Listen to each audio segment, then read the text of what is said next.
news. Now, through these two reports, I'm going to be breaking down what is going on, and I'm going to be breaking down the plan that Trump is moving forward with, and it's going to show why the deep state is so afraid and worried in what he's about to do.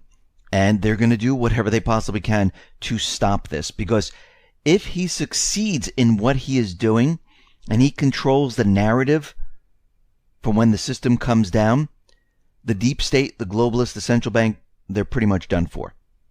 And what we're seeing right now is the battle which is being waged right in front of us, right in front of our eyes, and they are distracting the American person.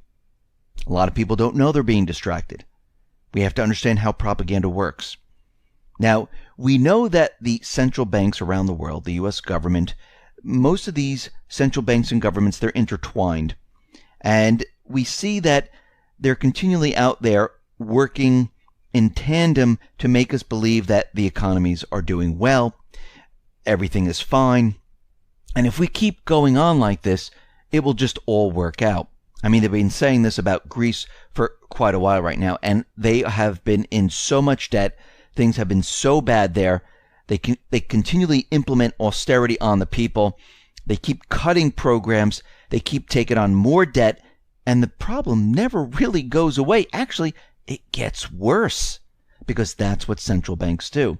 Now, when we look at Greece, we see the IMF and the Eurozone.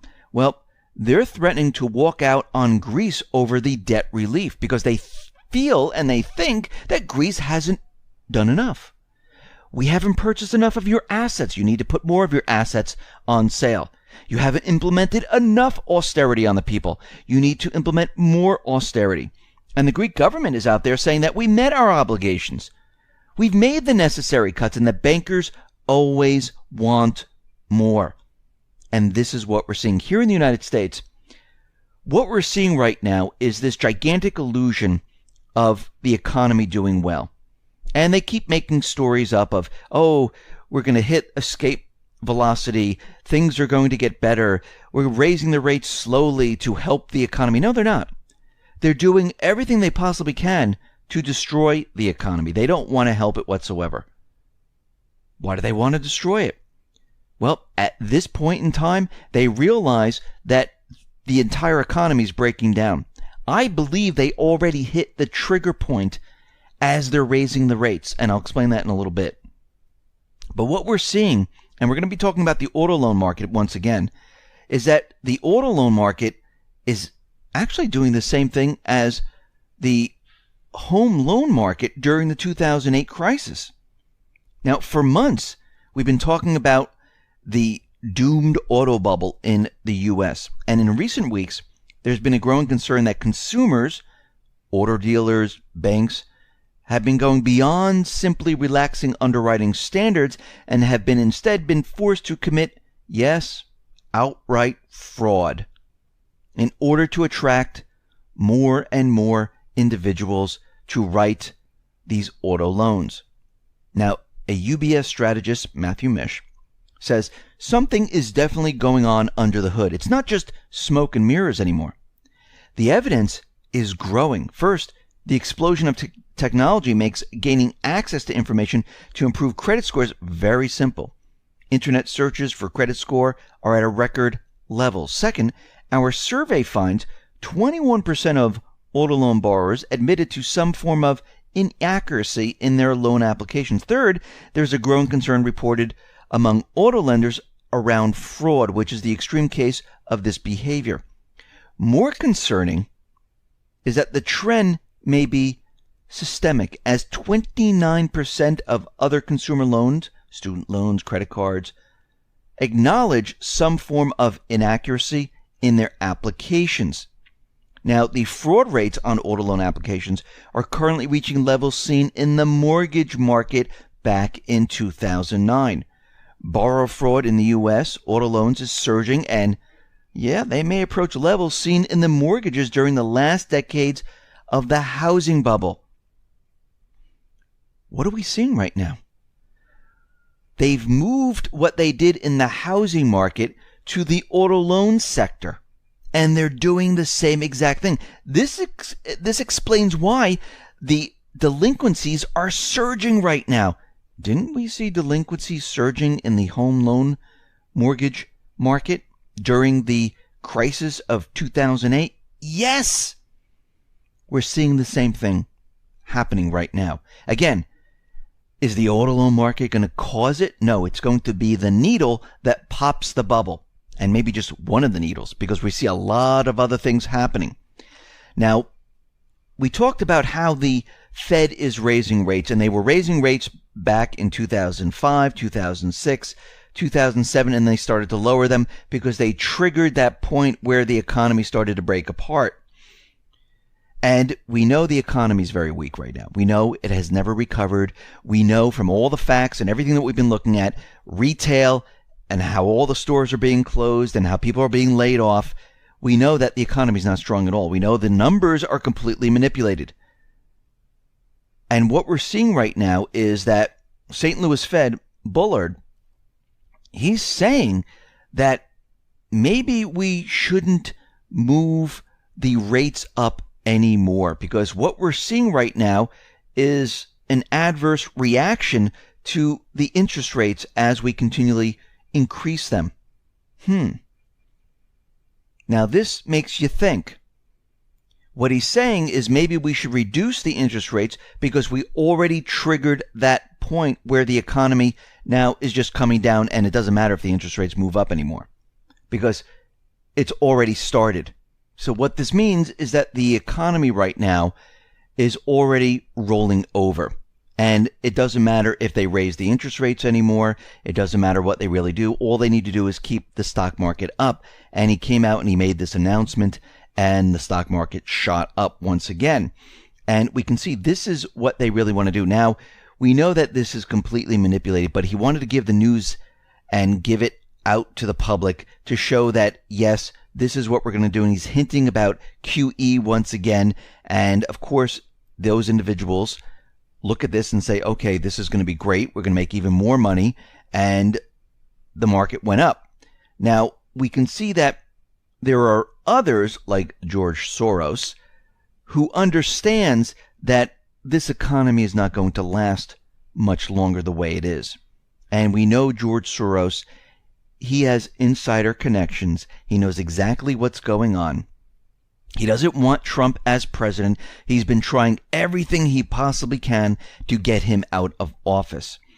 And we know eventually what's going to happen. If everything that the deep state is doing they can't get Trump out of the office, well, they have a couple of options left. Collapse the economy before he does, or assassinate him, if everything else doesn't work. And George Soros right now, and this is according to Forbes and CNBC, he is betting against the U.S. stock market, and he's gone big. Now, his two plays betting on a major downturn have a notional or potential value of $764 billion. The plan is to create a financial apocalypse to basically bring down Trump and have everything in financial ruin. And this is what the central bankers are looking to do. They want to keep Trump very busy while they bring down the economy. And at that point, he'll be putting out fires left and right, because at that point, the central banks would own the narrative. They will explain why it came down and how they're going to improve it, where they stay in charge.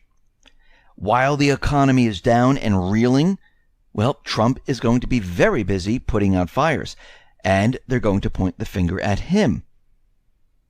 And we can see right now that Soros right now, he has two primary plays against large caps via the S&P 500 and small caps via the Russell 2000. And we see right now that he understands what is going on here. He's part of the insider crowd. He's part of the system. And I'm talking about the deep state system. And these plays that he has right now are through his family office, Soros Fund Management. Now, we need to understand that Trump at this point, he is working with many other countries. to devise this plan that will help the United States after the collapse, not during this period right now. Everything that he's doing right now, it will not work in this model. Everything needs to be reset. Everything needs to be washed away, just like his businesses. When they are failing, there's too much debt, not enough revenue coming in, you got to get rid of the debt. You got to get rid of the problem. The problem is the central bank. The problem is the deep state. And the only way to do this is to cut off their funding. So he's working with many countries, Russia, China, North Korea, Philippines, the Asian countries, and many others, to work on this entire plan, because the United States is going to need trade with other countries, because the dollar will no longer be the reserve currency of the world. The way it works now is that countries hold the dollar because they need it to purchase oil, and when they go ahead and they use the dollar, well, the U.S. sends them dollars, they bring back goods, and they need to keep those dollars in reserves to pay for the oil. Once the dollar is no longer the reserve currency, we're going to have to trade with these countries. It's going to be a completely different ballgame. And we can see right now, this is what he's been planning on. Now, there's many different levels and many things that he has to do ahead of time, because he just can't say, okay, collapse, we're ready to go. So everything that he's doing right now, and we're going to go through all of this, is he's preparing for the collapse and shifting us to this entirely new model. And this model is not going to include the globalists. It's not going to include the deep state. It's not going to include the private central bank. Now, does the deep state want this to happen? Are they going to let it happen? No. This is why we see what is going on out there now, and they're continually pushing their agenda to get him out of office. They're using distraction. They're using propaganda, because they know that if he succeeds, they're done for. So it's a race against time. Now, one thing is for sure, this economy is going to be completely different. We're going to go through a transition period. You can call it a collapse, transition, however you want to call it. But during this period of time, it's going to be a rough period of time, because things are going to be chaotic. People are not going to understand what is going on, and people are not going to be prepared for it. This is why we've been talking about all of this. This is why we've been tracking everything. This is why we've been looking at everything. It's not to scare you. It's not to use fear-mongering. It's to prepare you for what is coming. If I told you there's a hurricane coming and it'll be here in 3 days, well, I would tell you, get water, get batteries, get supplies, because it is coming. Now, you can believe me or not, it doesn't make a difference, because I will be prepared. Other people will be prepared. And when the storm hits, it'll be too late. You'll just sit there. The storm will hit. Your electric will go out. There'll be no fresh water.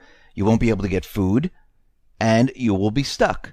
And at that point, if you think, well, I'm just going to run out and get that stuff now, good luck with that. It's going to be very, very difficult. And this is to get people ready and prepared for what is coming. This is what this is all about. And you can take it either way. I mean, if you don't believe it, you don't have to listen. That's your choice. I mean, let's go back to 2008 or prior to 2008. You know, all those individuals that were looking at the subprime securities and looking inside the subprime securities, saying something doesn't make sense, because most of these are rated AAA, but we have defaulting loans in them, subprime individuals. Some people own 3-4 houses with no checks. How could this possibly be? This doesn't make sense. Now, a lot of people laughed at them. They didn't believe them. They thought they were crazy. And what happened was, did it happen the next day? No. Did it happen the next year? No. It happened sometime later, when everything that they were talking about, everything they researched, came true. And all those people that were laughing, well, they were out of jobs.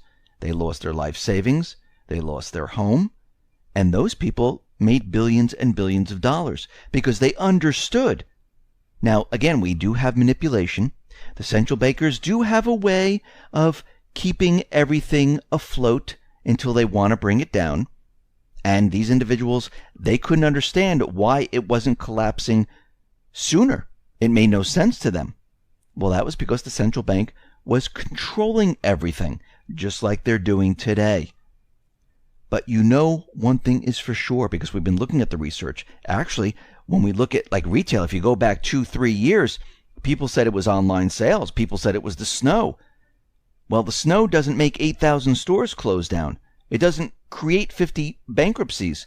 Online sales, which is only 8% or so of total retail sales, that doesn't destroy retail. People not working destroys retail. People not making an income destroys retail, because these people can't spend. So we see the same thing happening right now, and in my opinion, you need to get ready and prepared. Listen, everyone, thanks a lot for listening. Be well, be safe, and especially be prepared. Thanks a lot.